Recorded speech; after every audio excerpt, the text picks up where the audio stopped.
rencananya. Ini belum lagi ya dalam banyak kasus ya. Terus Heeh. yang di penjara itu kadang-kadang bukan pengendali korporasinya, bukan orang-orang Oke. yang benar mengendalikan kejahatan itu.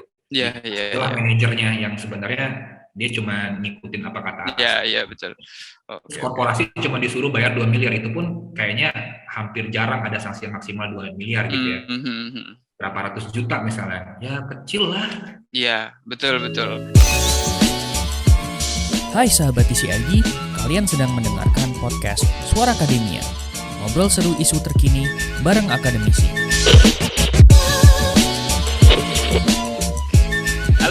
Halo, sobat pendengar semuanya. Salam lestari dan semoga semuanya sehat selalu ya. Jumpa lagi di podcast Suara Akademia, The Conversation Indonesia.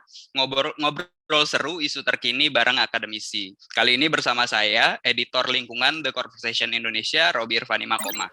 Nah, teman-teman, lagi-lagi warga Indonesia lagi dikasih cobaan nih. Pemerintah dan DPR ngebet banget mau ngesahin RKUHP. RKUHP ini ibarat semacam buku induk lah buat aturan-aturan pidana yang ada di Indonesia. Mereka itu kebelet mau ngesahin RKUHP bulan ini, walaupun banyak protes di mana-mana. Sama kayak revisi UU KPK ataupun UU Cipta Kerja ya. Proses penyusunan RKUHP juga dianggap nggak menjaring masukan-masukan publik yang memadai. Nah, beberapa orang bilang RKUHP ini kalau disahkan bakal merembet kemana-mana. Semua bisa kena imbasnya, termasuk juga kelestarian lingkungan hidup. Kali ini kita akan ngobrol soal itu dengan Bang Reynaldo Sembiring atau akrabnya disapa Bang Dodo. Bang Dodo ini Direktur Indonesian Center for Environmental Law. Obrolannya bakal soal risiko pengesahan RKUHP ke pelestarian lingkungan hidup. Nah, pertanyaan pertama nih untuk Bang Dodo. Benar nggak sih Bang kalau perumusan RKUHP itu nggak memenuhi proses yang memadai gitu? Ya, terima kasih Mas Robi.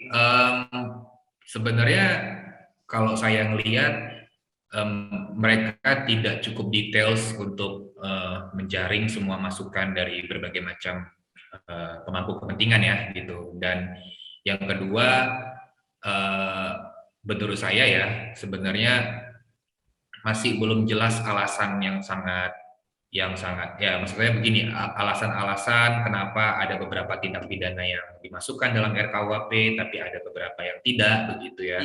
Bagaimana memilihnya gitu, itu juga menurut saya masih belum begitu jelas gitu. Terutama untuk lingkungan hidup itu misalnya yang lingkungan hidup masuk tapi kehutanan tidak dan yang lain juga gitu. Dan intinya sih agak ada kecenderungan cepat puas gitu. Jadi beberapa pasal-pasal kayak pasal lingkungan misalnya itu dianggap sudah selesai. Padahal nggak digali lagi apa sih sebenarnya kekurangannya atau hal-hal yang mungkin bisa membuat pasal ini tidak operasional ke depannya. Itu sih menurut saya. Oke. Berarti emang semestinya harus digali ya. Tapi gimana sih sebenarnya proses yang benar gitu buat bikin suatu undang-undang? Apalagi ini kan RKUHP ya, kitab induk gitu. Sebenarnya yang paling penting adalah bagaimana para perumus undang-undang itu tahu masalah apa yang terjadi di masyarakat. Jadi kan sebenarnya undang-undang itu dibuat untuk masyarakat, untuk menjawab permasalahan yang ada di masyarakat kayak begitu. Dan intinya kalau bahasa ribetnya di kehidupan bernegara kita lah kira-kira gitu ya. Nah, pembuat undang-undang harus tahu itu. Artinya pembuat undang-undang harus mampu untuk lebih sabar menggali setiap masukan masyarakat dan juga mau untuk tidak terburu-buru menyimpulkan bahwa norma ini kira-kira udah oke, udah final, ini sudah bisa menjawab permasalahan itu. Problem kita selalu di situ. Jadi kita pembuat undang-undang sering sekali mengambil kesimpulan dengan cepat, norma ini udah oke, sehingga sering sekali norma-norma itu atau pasal-pasal yang dirumuskan itu bermasalah gitu. Terus yang kedua, sering sekali menyederhanakan proses penjaringan masukan. Jadi kayak kita bikin webinar, kita bikin diskusi kita udah 20 kali, udah 10 kali, kayaknya udah cukup gitu. Tapi kan bukan itu yang pentingnya. Yang pentingnya adalah apakah semua masukan, tanggapan, kritik itu udah benar-benar ditelaah. Apalagi ini RKUHP itu kan berarti kan menghasilkan sanksi-sanksi pidana. Harus secermat mungkin dipikirkan apakah ini sudah cukup menghukum atau jangan-jangan perbuatan ini nggak perlu dihukum dengan pidana gitu. Bisa pakai sanksi-sanksi lain gitu ya. Betul. Misalnya ya. Oke.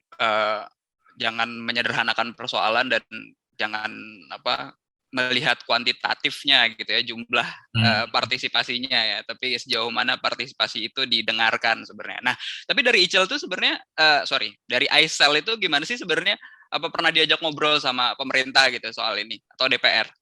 Kalau secara secara real gitu ya, justru kita yang minta ngobrol. Oke. Jadi ini udah lama kan. Jadi itu sejak 2000 ini kan udah lama betul sebenarnya, tapi yang saya mulai lumayan kawal itu dari 2015. Dari 2015 itu kita memang melakukan audiensi, diskusi dengan beberapa perumus ya, baik di pemerintah maupun di DPR, dan kita 2015 kemudian kan ditunda lagi 2018, ditunda lagi 2019. Jadi proses-prosesnya itu kan cukup panjang ya dan cukup melelahkan gitu. Nah, tapi kita dari dulu selalu konsisten. Yang kita bilang dari dulu adalah kayaknya dengan rumusan yang seperti ini, tindak pidana lingkungan nggak usah diatur deh. Biarin aja diatur di undang-undang lingkungan. Gitu. Karena di sana lebih lengkap dan lebih powerful. Kayak gitu menurut kami kemarin. Jadi buat apa mengatur kalau jadinya nanti berulang, udah ada di lingkungan, udah ada di undang-undang, akan muncul di KUHP juga gitu. Tapi itu didengarkan, tapi kemudian tetap aja masuk kayak gitu. Udah berapa kali dibilang juga didiskusikan, tetap aja masuk gitu. Saya ingat kayaknya udah beberapa anggota DPR juga kita sampaikan gitu ya, beberapa balik juga udah pernah, tapi tetap aja keulang terus. Jadi saya sih melihat kayaknya para pembuat KUHP ya itu sebenarnya punya semangat untuk mengganti warisan kolonial. Jadi pokoknya kita harus ganti, kita harus punya KUHP sendiri gitu.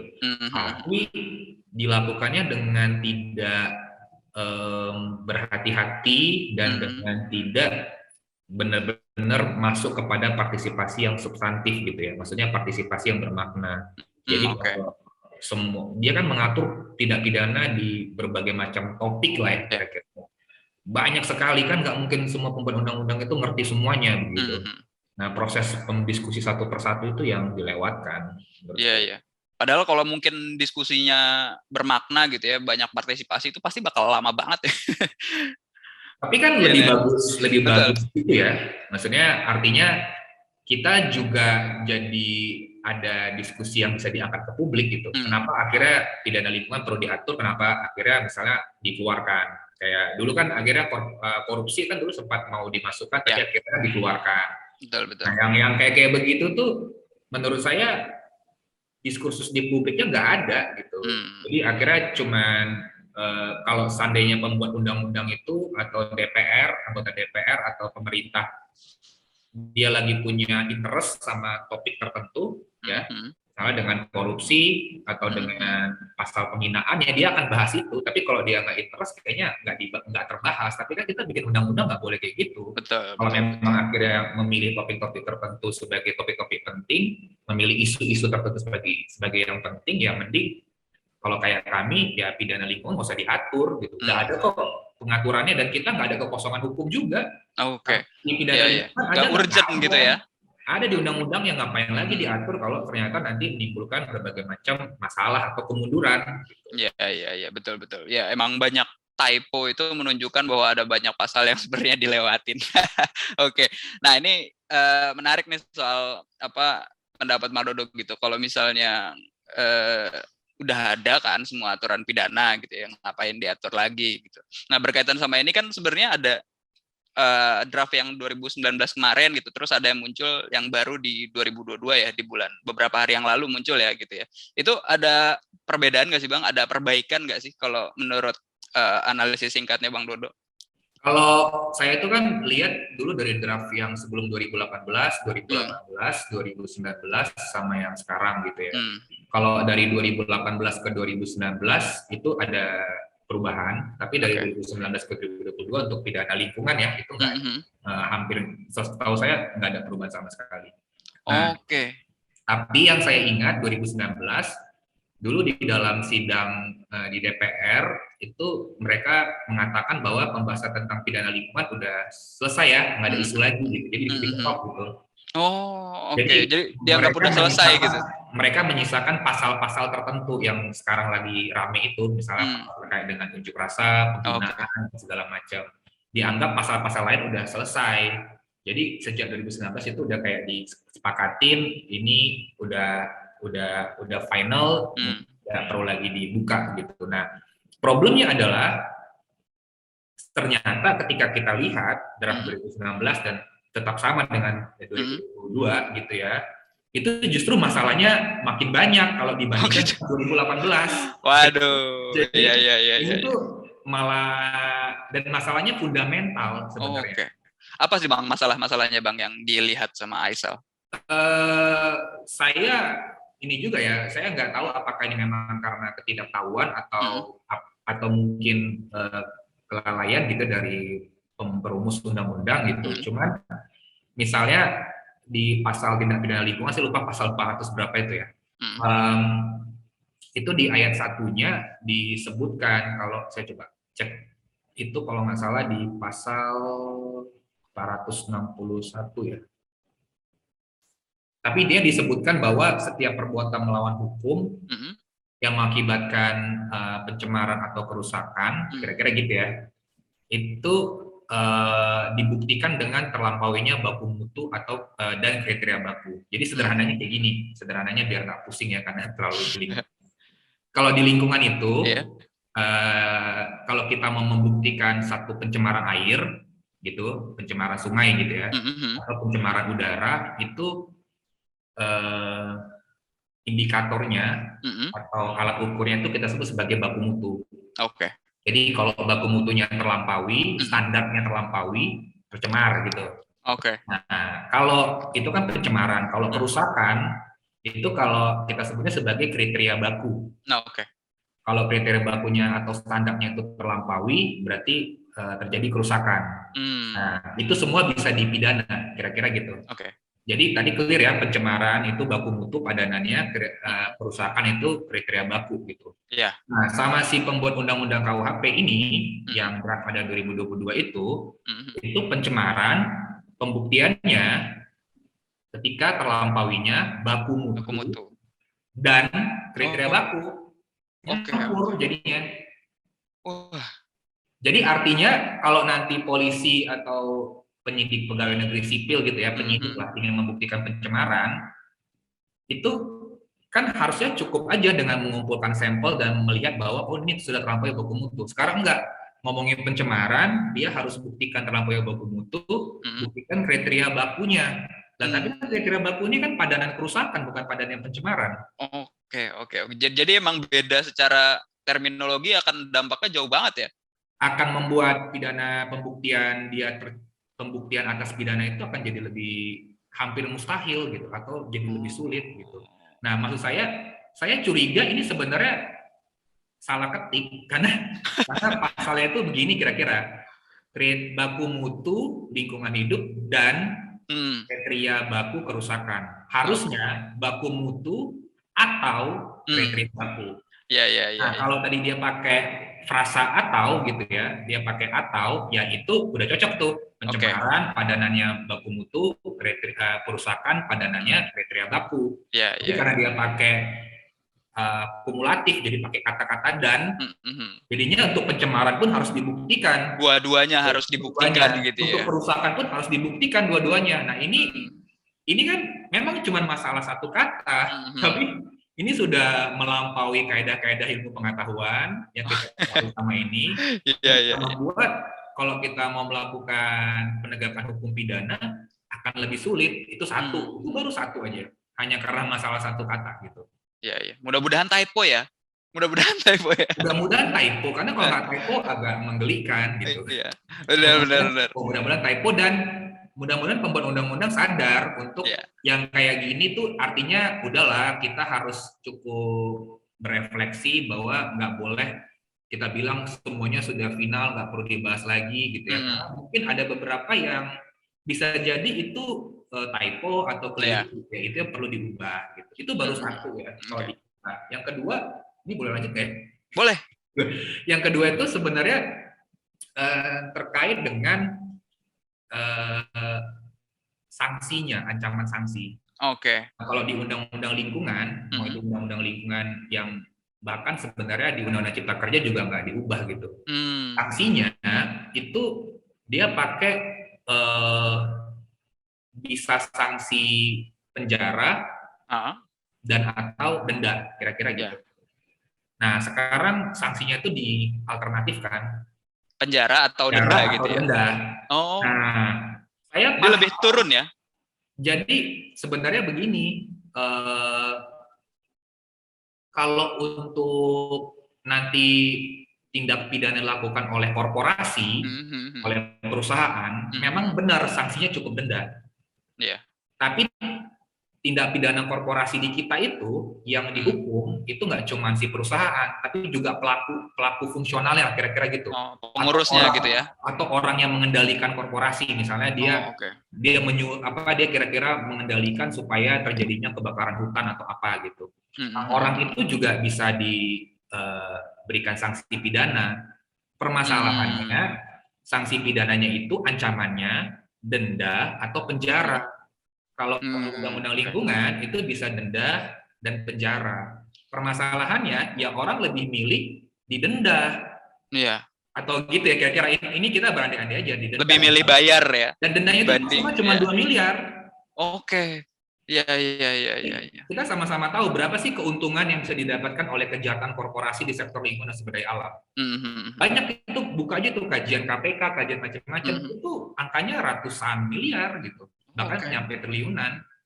Nah, kalau saya misalnya sebagai pelaku kejahatan gitu ya, korporasi gitu ya. Terus kalau saya cuma didenda 2 miliar, ya udah saya happy aja. Oke. Iya. Jadi kalau misalnya perusahaan yang pembakar lahan gitu ya, kalau mereka terbukti mereka cuma bisa lolos dengan hanya bayar 2 miliar gitu. Hukumannya maksimal 2 miliar. Iya, maksimal itu juga ya. Intinya kalau sanksi pidana itu kan harusnya bisa memberikan dampak yang lebih besar daripada insentif yang didapat dari kejahatan. Iya. Jadi kalau ancaman sanksinya lebih besar dari apa yang dia dapat, benefit yang dia dapat dari kejahatan, orang akan takut melakukan perbuatan pidana. Nah, tapi kalau ancamannya cuma misalnya untuk korporasi gitu, 2 miliar, ya kalau korporasi besar ya itu kecil gitu. Iya. Tunjangan mereka bahkan mungkin lebih gede dari itu. Iya gitu. Dan bahkan undang-undang cipta kerja aja pun ya kita tahu mungkin ada beberapa hal yang dikritik ya, itu nggak masuk ke ranah itu. Nah, ini RKUHP sejak 2019 kayaknya cukup bersemangat gitu untuk mengatur pengurangan sanksi ini ya. Iya, mengatur pengurangan sanksi. Dan dari dulu kita udah bilang ini ancaman selain tadi cuma maksimal 2 miliar itu ya, karena kategori 6 ya. Ancaman sanksi penjaranya juga maksimal 9 tahun. Oke. Nah, kalau saya mau bandingkan begini. Kalau dulu ini kita lagi bahas di RKUHP itu pasal 344 ya, supaya nggak keliru. 344 ayat 1. Nah, itu padanannya di Undang-Undang Lingkungan itu pasal 98 ayat 1. Nah, intinya begini, kalau di Undang-Undang Lingkungan yang lama, untuk para pelaku kejahatan ini, itu ancaman dendanya itu dikasih batas bawah. Dendanya itu minimal, setahu saya 3 miliar, batas bawahnya, maksimal 10 miliar. Nah, di RKUHP batas bawahnya nggak ada. Cuma dipakai batas atas 2M. Jadi kan ke bawah itu bisa rendah banget ya. Rendah banget. Dan kita kalau orang-orang pidana tahu lah gitu ya. Nggak banyak kok putusan pidana di Indonesia ini yang masuk ke hukuman maksimal, sanksi maksimal. Ya, jadi 2M itu hampir jarang lah gitu kalau nanti terjadi ya di KUHP. Nyaris mimpi ya. Ya. Kalau penjaranya di Undang-Undang Lingkungan, kalau saya nggak salah, itu minimal batas bawahnya itu 3 tahun, batas atasnya 10 tahun. Oke. Di KUHP, dia cuma pakai batas atas 9 tahun. Gitu. Nah, ke bawahnya ini nggak ada, jadi bisa sangat bervariasi ya sebenarnya. Varietas akan besar. Artinya apa?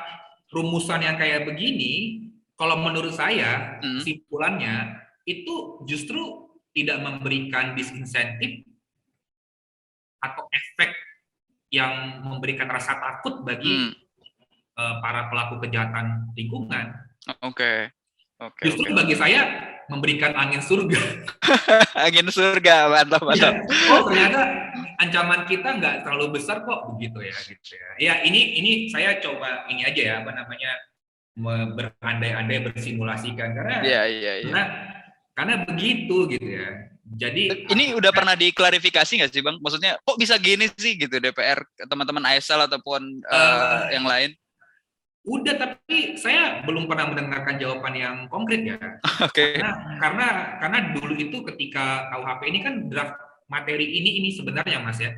Materi yang sekarang ada ini di pasal 344 dan pasal 345 ini di RKUHP versi 2022 ini sebenarnya dia meniru Undang-Undang Lingkungan tahun 97. Oh, oke. Dia lebih mirip ke sana. Sementara Undang-Undang Lingkungan kita terbaru tahun 2009. Oh, kenapa ya? Jadul banget referensinya ya.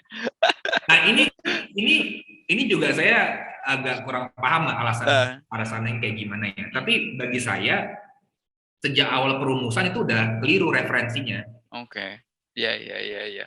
Kayak keliru. Dan konstruksi yang ada sekarang ini karena konstruksi yang ada di RKUHP ini yang dulu di Undang-Undang Lingkungan tahun 97 itu sebenarnya dalam minimal beberapa kasus, tapi ada satu kasus besar gitu ya, itu ternyata kurang kuat atau bisa dicari alasan-alasan untuk membebaskan pelaku kejahatan. Oh, banyak celahnya gitu Bang ya? Ada celahnya. Yang celah itu sebenarnya udah dihapus di Undang-Undang tahun 2009.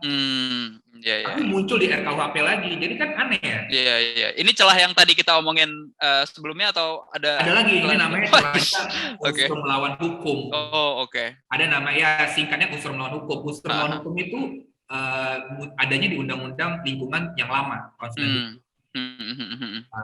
Kemudian ada satu kasus oleh korporasi tambang gitu ya di laut. Dia dijerat pakai itu, dibilang korporasi ini melakukan pencemaran. Salah satu unsur yang harus dibuktikan adalah unsur melawan hukum. Dia dibuktikan, kemudian dilakukanlah pembelaan oleh pengacara korporasi gitu ya. Mereka mengatakan kalau melawan hukum itu sebatas kepada hukum formil, artinya kalau misalnya korporasi ini sudah punya izin, dia nggak melawan hukum. Karena udah punya izin gitu ya. Udah punya izin gitu. Bebas perusahaannya.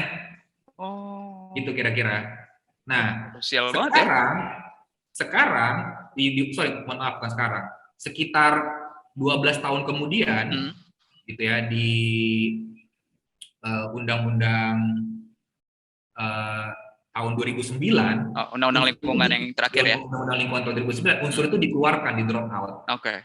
Karena akan sulit menjerat pelaku-pelaku korporasi kalau dia melakukan pembelaan yang sama. Dengan korporasi pencemar laut tadi, kira-kira gitu. Nah, RKUHP sejak tahun 2015 yang saya ikutin ya, sampai dengan tahun 2022 itu masukin lagi tuh unsur. Nah, saya jadi bingung nih. Ini sebenarnya entah salah referensi atau mungkin ya saya tidak mau suzon juga ada kesengajaan, tapi ini kan sama aja semakin melemahkan pidana lingkungan, semakin melemahkan bagaimana kita bisa menjerat pelaku atau korporasi rusak atau pencemar lingkungan gitu. Karena dulu yang udah kita cari solusinya dimunculkan lagi masalahnya gitu. Oke. Padahal udah bagus-bagus celahnya ditutup ya. Betul gitu. Nah, yang kayak gitu kan maksud saya tolonglah gitu ya DPR, Kemenkumham itu untuk kalau misalnya yang kayak pasal-pasal yang kayak begitu sulit untuk sulit untuk diubah atau apa, yang mending dikeluarkan aja lah. Iya. Ya, Demi kebaikan bersama. RKUHP ini ditunda gitu ya. Iya. Kalau memang mau diatur pidana lingkungan, aturnya yang benar. Oke. Betul. Nah, itu aja. Masalahnya kita minta dikeluarkan dulu, nggak dikeluarkan. Ditunda iya, tapi draftnya ada, tapi malah semakin menurut saya semakin lemah. Oke. Iya.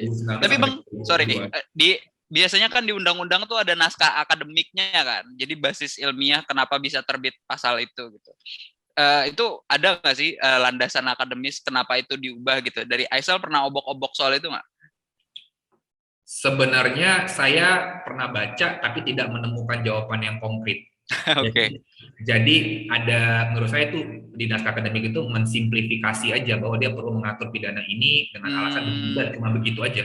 Oke, jadi di generalisir gitu ya. Karena kan harusnya naskah akademik itu yang kita bicarakan ini, misalnya ada kasus tadi pakai undang-undang lingkungan yang lama 97. Kemudian bebas gitu ya. Nah, kalau gitu, kalau tadi naskah akademik itu misalnya bisa mengidentifikasi dan menguraikan itu, harusnya nggak dimasukkan lagi unsur melawan hukumnya di RKUHP. Tapi kan naskah akademik tidak seperti itu. Dan akhirnya disederhanakan aja, disimplifikasi gitu, dan kita tidak bisa menemukan alasan yang jelas, alasan bahkan yang cukup cukup memadai lah kenapa mengaturnya kayak begitu. Nah, kira-kira begitu sih. Dan pembuat undang-undang, saya paham pembuat undang-undang itu punya niatan sebenarnya, kalau yang saya ikutin ya terakhir-terakhir ini, untuk tidak gampang memenjarakan orang. Ya, jadi ancaman sanksinya pidana itu sebagai upaya terakhir, ancaman sanksinya beberapa direndahkan gitu ya. Tapi ini agak beda untuk lingkungan. Nah, untuk lingkungan kita harus bisa memberikan ancaman yang serius, ancaman sanksi yang serius kepada pelaku kejahatan. Yang pelaku kejahatannya itu 80% lebih ya. Itu adalah perusahaan atau kejahatan terorganisir gitu. Jadi jangan ancaman sanksinya dilemahkan. Yang mana mereka tahu gitu ya bahwa itu salah gitu ya. Iya gitu loh. Maksudnya ini yang pelakunya ini adalah pelaku-pelaku korporasi yang punya duit. Kayak begitu. Kalau dia cuma diancam dengan maksimal kategori 6 sekitar 2 miliar, rendah sama mereka. Ya, betul. 2 miliar itu uang kecil tuh sama korporasi di sumber daya alam. betul. Apalagi kalau harga lagi naik ya. Nggak ada efeknya. Nggak ada efeknya gitu. Benar. Nah, itu kan ke soal itu ya Bang ya, lebih ke penjahat lingkungan gitu. Nah, ini kan beberapa waktu terakhir tuh marak kan nelayan yang nolak tambang pasir ditangkap gitu ya. Terus penolak tambang emas di penjara gitu. Nah, pembacaan Bang Dodo nih, nasib orang-orang ini tuh kayak gimana di RKUHP? Ini menariknya pidana lingkungan. Menariknya itu begini. Untuk masyarakat itu dia akan mengalami masalah yang sama, atau para pejuang lingkungan ya akan mengalami masalah yang sama, ancaman yang sama dengan masyarakat pada umumnya yang sekarang itu ramai dengan tagar semua bisa kena. Jadi masyarakat yang mengajukan misalnya berunjuk rasa secara spontan tanpa ada izin gitu ya, itu kan bisa diancam pidana. Terus kalau dianggap menghina begitu diancam pidana gitu. Jadi dia punya ancaman yang sama dengan semua. Jadi masyarakat itu semua punya ancaman yang sama. Tapi ancaman itu ternyata tidak berlaku untuk pelaku kejahatannya, yaitu adalah korporasi. Jadi korporasi tadi itu malah dia lebih rendah dan cenderung tidak memberikan efek takut atau malah sebenarnya dalam tanda petik malah memberikan insentif bagi korporasinya. Angin surga buat korporasi ya. Masyarakatnya ini nih, masyarakatnya ini ya saya melihat banyak sekali kasus-kasus katakanlah ya pelanggaran hak terhadap mereka yang memperjuangkan lingkungan, baik itu dalam bahasa awam dikriminalisasi, ditangkap, ada yang upaya paksa atau adanya pembungkaman segala macam, itu terjadi ketika sedang memperjuangkan haknya atas lingkungan hidup. Oke. Iya. RKUHP itu tidak memberikan solusi yang konkret untuk mengatasi itu. Itu sih. Oke. Jadi orang-orang yang itu misalnya dia tidak menyentuh pidana tambang gitu ya, atau menghapus pidana tambang yang memungkinkan masyarakat dikriminalisasi karena dianggap merintangi atau menghalang-halangi usaha tambang atau truk tambang atau transportasi tambang. Dia nggak mengakomodir itu, malah ruang-ruang kayak pasal unjuk rasa itu tetap dibuka gitu ancaman pidananya. Loh, kan sekarang kalau masyarakat di daerah ya, bayangkan ya masyarakat yang sedang punya kebun, punya ladang di daerah-daerah terpencil, kemudian dia mau berunjuk rasa dari kampung dia sampai ke pusat kota itu udah bisa sampai 1 jam, 1 jam, nggak disuruh ngurus izin. Harus bikin laporan ya. Dulu, paling berunjuk rasa cuma 10-15 orang gitu ya. Karena dianggap nanti misalnya ada truk tambang yang lewat. Ini kasus real kayak gini banyak loh. Oke.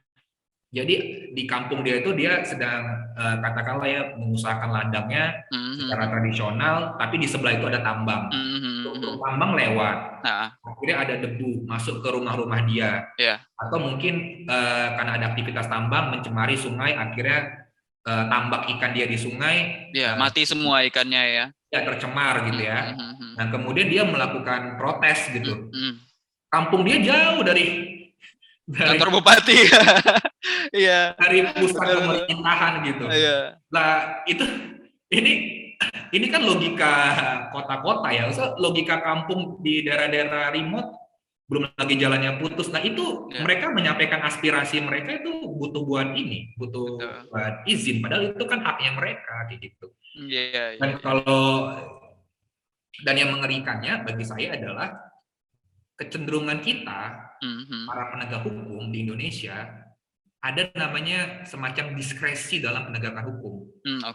Jadi diskresi itu mereka secara subjektif bisa menentukan untuk melakukan upaya-upaya tertentu dalam rangka penegakan hukum. Kalau perlu mengamankan, perlu memproses pidana begitu.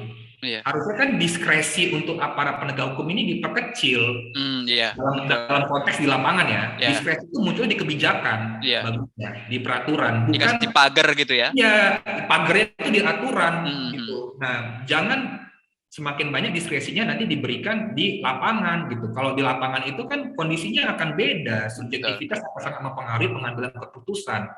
Kasihan masyarakat yang misalnya memperjuangkan haknya tadi contohnya tambang kira-kira gitu. Nah, Bang, setahu gue tuh undang-undang lingkungan itu kayak apa ya, mengecualikan kriminalisasi warga yang berjuang buat lingkungan itu. Gue pernah baca soal itu. Itu diubah atau diatur lagi nggak sih lebih detail di RKUHP gitu? KUHP nggak masuk ke sana. Padahal sebenarnya mungkin bisa. Harusnya dia bisa misalnya menjadikan itu ya ini kan kita sedang berandai-andai ya, dia bisa menjadikan itu sebagai unsur pemaaf. Itu harusnya KUHP bisa, tapi KUHP tidak masuk ke sana. Walaupun dalam perkembangan yang terjadi sekarang ya, luar KUHP gitu juga maksudnya secara umum, ada namanya keadilan restoratif. Jadi untuk kasus-kasus kecil yang rata-rata ancaman di bawah 5 tahun gitu, memang perkaranya bisa dihentikan. Tapi kan persoalannya adalah kebanyakan ancaman itu di atas 5 tahun. Kalau udah pakai undang-undang kayak undang-undang tambang misalnya, undang-undang minerba ancamannya tinggi gitu ya. Kemudian dalam banyak kasus pengecualian untuk tidak dikriminalisasi, untuk tidak dipidana itu sangat sulit terjadi. Dalam konteks putusan kita baru punya 1 kasus dari ribuan kasus-kasus yang diduga ini adalah proses hukum yang dipaksakan atau dalam bahasa awam disebut sebagai kriminalisasi, diduga ya. Kalau nggak diduga kena ini lagi, Bu. Semua bisa kena ya. Berarti kebijakan itu aturan yang larangan kriminalisasi itu sejauh ini masih cuma di atas kertas ya, susah diterapkan di lapangan buat pejuang. Harusnya kalau pembuat undang-undang DPR serius ya, itu diterjemahkan di KUHP, diterjemahkan di KUHAP, Kitab Undang-Undang Hukum Acara Pidana. harusnya di dua itu dia bisa berkesinambungan. Tapi kan kita belum pernah mendengarkan gagasan untuk itu gitu loh. Dan ya walaupun sebenarnya banyak teman-teman, para aktivis lingkungan, para pengacara publik itu masih memperjuangkan supaya ini bisa diimplementasikan, punya level regulasi yang lebih kuat, dan sebenarnya ini bisa diimplementasikan di lapangan gitu. Tapi itu masih proses yang cukup panjang, walaupun kita sudah punya presidennya, satu kasus itu menang di tahun 2021, tapi ya kita masih harus berjuang lah kira-kira gitu. Iya, betul. Seenggaknya aturan itu masih ada lah ya. Aturannya masih ada, tapi ya masih perlu penguatan untuk operasionalisasi. Oke. Nah, kalau buat masyarakat adat tuh gimana nih Bang? Kira-kira, karena kan mereka yang biasanya tuh terdampak langsung gitu kan, tanah adatnya diambil gitu. Kalau saya sebenarnya untuk masyarakat adat yang pasti pertama kita harus menghormati hukum adat mereka. Oke. Jadi hukum adatnya mereka itu yang harus dipahami itu satu hal gitu ya. Dan yang kedua, dalam penyelesaian permasalahan yang terkait atau menyangkut dengan masyarakat adat, memang jauh-jauhkanlah itu namanya pidana.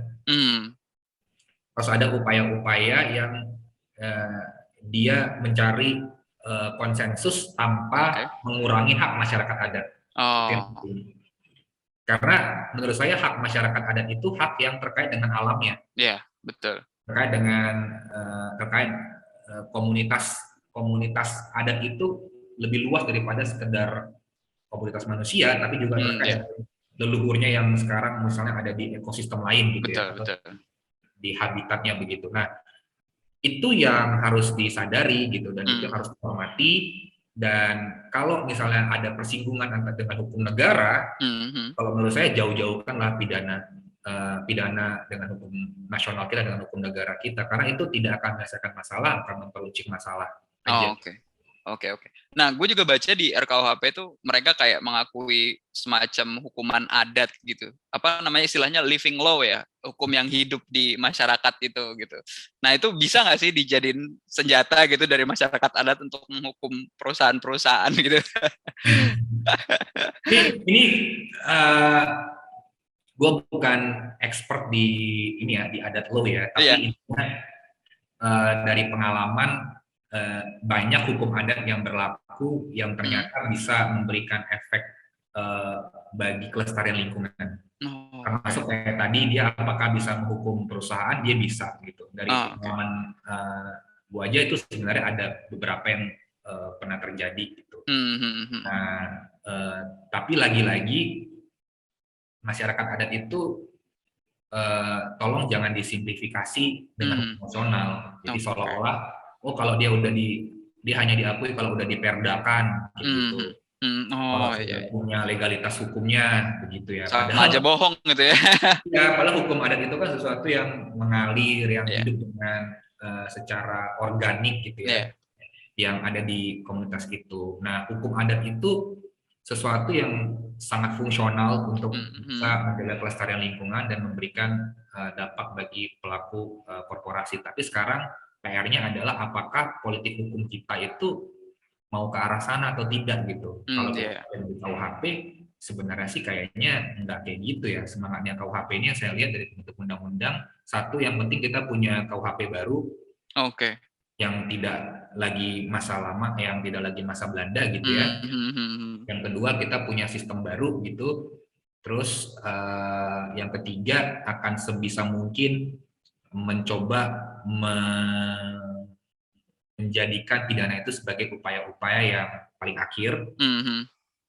Artinya mencoba untuk tidak sembarang mempidana, tapi pasal-pasal yang memungkinkan orang untuk sembarang dipidana masih ada.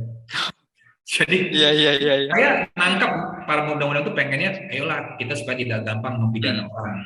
Tapi pasal-pasal yang memungkinkan orang untuk gampang dipidana juga masih ada. Ini kan sesuatu yang kontraproduktif gitu. Iya, betul. Oke, jadi pengen lepas dari aturan era penjajahan tapi malah membuka ruang penjajahan baru. Oke, tenang Bang, itu gue yang ngomong bukan lo. Oke, nah tapi ini Bang, pertanyaan serius. Kalau misalnya ini kan kalau RKUHP disahkan gitu ya, apakah pasal dalam undang-undang pasal pidana dalam lingkungan hidup itu akan dihapus atau gimana? Kalau enggak kan berarti jadi ada 2. Nah, ini pertanyaan yang menarik gitu ya. Harusnya dan bukan harusnya, tapi pembuat undang-undang atau yang dari draft yang sekarang itu kan semua pidana-pidana yang udah diatur ya, nggak cuma pidana lingkungan, misalnya pidana-pidana terkait dengan hewan atau apa gitu ya, bangunan, itu di undang-undang yang lain, undang-undang sektoralnya, itu pasal-pasal di undang-undang sektoral itu dicabut. Harusnya ya? Dicabut di KUHP. Jadi misalnya ada undang-undang terkait dengan apa dicabut, dengan apa dicabut, kayak begitu. Nah, itu ada di ketentuan peralihan. Tapi mereka, lagi-lagi saya berpikiran positif, sepertinya mereka lupa mencabut yang undang-undang lingkungan, jadi nggak dicabut. Jadi artinya apa? Kita akan punya pasal yang akan saling replikasi, jadi pasal yang double-double gitu banyak. Waduh, nanti kalau bingung dong polisinya mau pakai yang mana. Bingung polisinya. Peralihan itu nggak dicabut. Oke. Oh, ngeri juga ya. Itu ya saya berpikirnya mungkin mereka lupa aja gitu ya. Kan gini loh, please deh, kita kan belajar dulu dari Omnibus Law ya.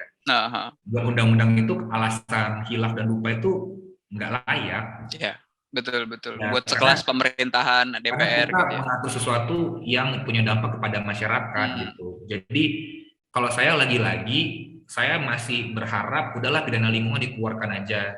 Daripada tadi kita belajarin satu-satu masalahnya ada, sampai masalah paling sederhana aja dari pertanyaan Mas Robi, mana yang berlaku nih? Ternyata semuanya berlaku, karena pasalnya nggak dicabut di Undang-Undang Pasal 98, 99, Undang-Undang 30, lingkungan itu nggak dicabut. Padahal yang tindak pidana lainnya di Undang-Undang sektoralnya, Undang-Undang dicabut. Undang-undang lingkungan, saya berpikiran positif ya, lupa aja. Ya betul. Oke. Sip. Waduh, lupa. Ini jadi catatan khusus nih buat pendengar mungkin yang kerja di sekretariat DPR atau PNS di pemerintahan gitu ya. Hati-hati karena ini hajat hidup orang banyak. Nah, ini Bang, oke lah. Sekarang kita menghadapi. Bukan ketentuan peralihan, ketentuan penutup. Ketentuan penutup. Oke, sip. Nah ini. Bang Dodo, ini kan dunia lagi ngadepin ancaman krisis iklim gitu ya, bencana semakin sering terjadi di mana-mana gitu ya. Di Indonesia tuh masih banyak hutan yang dibabat secara ilegal, terus bikin keadaan tambah buruk lah. Nah, buat menyesuaikan diri sama situasi kayak begini gitu ya, sebenarnya pasal lingkungan seperti apa yang dibutuhkan gitu, supaya makin tegas gitu sama penjahat lingkungan dan melindungi pejuang lingkungan. Yang pertama, secara politik hukumnya, kita jangan mensimplifikasi bahwa sanksi terberat itu adalah pencabutan izin. Semua tuh logikanya selalu begitu. Jadi sanksi pidana itu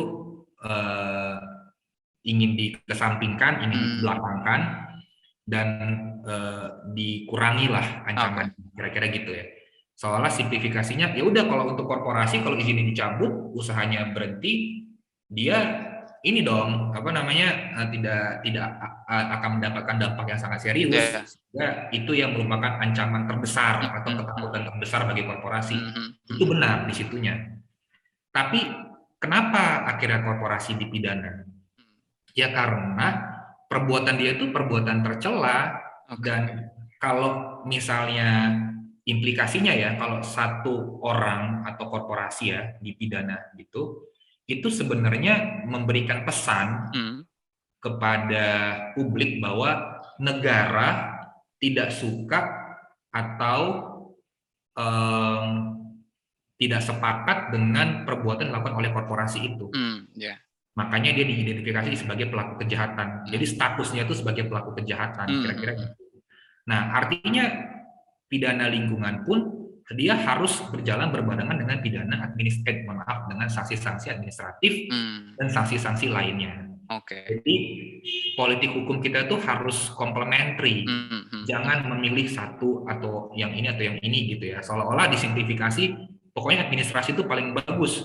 Kalau dicabut izinnya, korporasi akan megap-megap, dia akan ketakutan begitu. Itu iya, tapi ketika dia melakukan perbuatan yang tergolong sebagai perbuatan pidana, harus disematkan dia sebagai pelaku kejahatan. Dalam konsepnya itu menunjukkan bahwa negara tidak suka atau negara tidak sepakat dengan perbuatan itu, dan itu adalah perbuatan tercela yang tidak berkenan di masyarakat kita. Itu penting. Makanya kalau dalam konteks pidana ini bukan korporasi atau ini tuh orang ya, selalu kan ada yang namanya kayak residivis atau orang-orang yang dianggap mengulangi perbuatannya, atau orang yang kena pidana itu kan selalu akan status dia itu akan lebih susah. Iya, betul. Dianggap berbeda dengan status yang diterima oleh masyarakat yang tidak melakukannya gitu ya. Nah, korporasi pun seperti itu bagian saya. Kalau korporasi bagus, dia harusnya lebih mudah mendapatkan kredit, mendapatkan investor. Tapi korporasi pelanggar kejahatan, status pidananya itu harus menjadi disinsentif bagi dia untuk mendapatkan investasi gitu ya, investor, atau mendapatkan benefit lainnya begitu. Betul. Itu yang saya dari dulu selalu ngomong, kita nggak boleh memilih, dua-duanya berjalan beriringan. Memang pada beberapa jenis pelanggaran akan ada pilihan-pilihan, tapi tidak bisa secara generik kita bilang ya ini di pidana paling belakang deh gitu, nggak kayak gitu. Dan Undang-Undang Lingkungan 2009 sebenarnya udah selesai dengan itu gitu. Walaupun kita kerja diutak-atik lagi gitu. Diobok-obok lagi ya. Berarti memang harusnya sanksi pidana, sanksi administratif itu memang harus tetap jalan ya gitu ya. Jalan dua-duanya. Di tengah kondisi yang makin serius nih kawan-kawan. Berarti kalau kayak gitu sebenarnya nggak cuma di RKUHP ya, di undang-undang lain juga emang harus mendukung tujuan itu gitu, tujuan yang tadi lo bilang gitu. Iya, tapi kan begini, kalau sanksi pidana dalam KUHP itu ternyata sangat rendah, ya, atau tidak memberikan ancaman serius gitu ya. Serius gitulah kira-kira ya bahasa sederhananya. Lah kompong dong pidananya. Gitu. Atau pidananya itu misalnya kayak tadi, harusnya cukup dengan pencemaran, cukup dengan pembuktian atas terlampauinya baku mutu, ini sekarang ditambahkan kriteria baku. Yang itu ilmunya nggak ada tuh setahu saya. Tapi intinya ditambahkan begitu, jadinya membuktikan sesuatu yang mungkin tidak, namanya pencemaran, dia ngapain buktikan terlampauinya standar kerusakan gitu kira-kira. Nah, itu kan ompong udah. Walaupun ini cuma permasalahan mungkin kata dan, baku mutu dan kriteria baku diganti menjadi baku mutu atau kriteria baku. Cuman mengganti dan menjadi atau aja. Tapi kan satu kata itu membuat implikasi yang besar. Betul. Sebenarnya gitu. Nah, yang saya lihat sekarang RKUHP itu melemahkan pidana lingkungan, sehingga tadi harapan saya kalau dua-duanya bisa berjalan beriringan, RKUHP sendiri pun ternyata mengatur pidana lingkungan itu semakin jauh, semakin lama semakin lemah, kemudian tidak memberikan, ya intinya sih bagi saya disinsentif bagi korporasi itu nggak kelihatan. Iya betul. Ya akhirnya tetap aja mereka kalau ada godaan gitu ya tetap terpicu untuk melakukan pelanggaran gitu ya. Dan jangan salah loh, dalam banyak kasus lingkungan kita bisa lihat berbagai macam data ya. Korporasi atau pelaku kejahatan itu, anggaplah korporasi atau mereka sindikat gitu ya, itu memang merencanakan, bukan terpicu. Memang mereka melihat bahwa dengan melakukan kejahatan, dengan membuka lahan dengan cara bakar, itu menguntungkan secara ekonomis. Kemudian proses lebih cepat dan segala macam gitu. Memang itu didesain gitu. Apalagi nanti kalau dendanya cuma 2 miliar, penjaranya cuma maksimal gitu ya, 9 tahun gitu. Itu Wah, makin mantep nih rencananya. Ini belum lagi ya dalam banyak kasus ya. Terus yang di penjara itu kadang-kadang bukan pengendali korporasinya, bukan orang-orang yang benar mengendalikan kejahatan itu. Itulah manajernya yang sebenarnya dia cuma ngikutin apa kata atas. Iya, betul. Korporasi cuma disuruh bayar 2 miliar, itu pun kayaknya hampir jarang ada sanksi yang maksimal 2 miliar gitu ya. Berapa ratus juta misalnya, ya kecil lah. Iya, betul. Itu nggak sebanding banget sama mungkin kerusakan lingkungan, kerugian akibat kerusakan lingkungan yang ditimbulkan ya. Oke, Bang Dodo. Yang didapat. Ya, betul. Oke, Bang Dodo, kita udah masuk di sesi terakhir nih, di kesimpulan ya. Kalau tadi aku simpulkan memang draft RKUHP yang 2019 sama 2022 itu nggak banyak perubahan, masih ada typo gitu ya, typo yang berdampak luas pada penindakan pelanggaran dan kejahatan lingkungan hidup gitu ya, malah ujung-ujungnya jadi angin surga gitu buat korporasi ataupun penjahat lingkungan yang lain, dan malah jadi angin puting beliung gitu ya buat pejuang-pejuang lingkungan gitu. Jadi draft yang seharusnya bisa dianulir gitu ya, draft pasal ini sejak awal sebagaimana permintaan ISEL, dan tentunya kalaupun ada ruang untuk partisipasi masyarakat gitu ya dalam perumusan ini, memang harus dilakukan dengan baik dan memadai gitu ya, walaupun prosesnya lama, karena ini memang demi kita semua gitu ya, demi lingkungan. Apalagi kan situasi sudah memaksa kita gitu ya, perubahan iklim sudah terjadi gitu, dan hutan juga semakin berkurang gitu, makin urgent lah untuk bikin aturan-aturan yang memadai. Oke, dari saya sih cukup sekian, Bang Dodo, terima kasih buat penjelasan komprehensifnya. Semoga ada ruang lah. Iya, semoga nggak pusing. Ya, semoga jangan disahkan cepet-cepet dan ada kesempatan buat Bang Dodo dan teman-teman ISEL lainnya buat ngomong lah, buat curhat soal ini. Oke. Terima kasih banyak sobat pendengar yang sudah stay tune dari tadi, dari awal. Terima kasih banyak juga buat Bang Dodo, dan jangan lupa untuk ikuti terus sosial media TCID dan juga sosial medianya ISEL, karena memang info-info terbaru ada di sana. Terima kasih banyak atas perhatiannya, dan saya Robi Irfani Makoma pamit undur diri. Terima kasih banyak.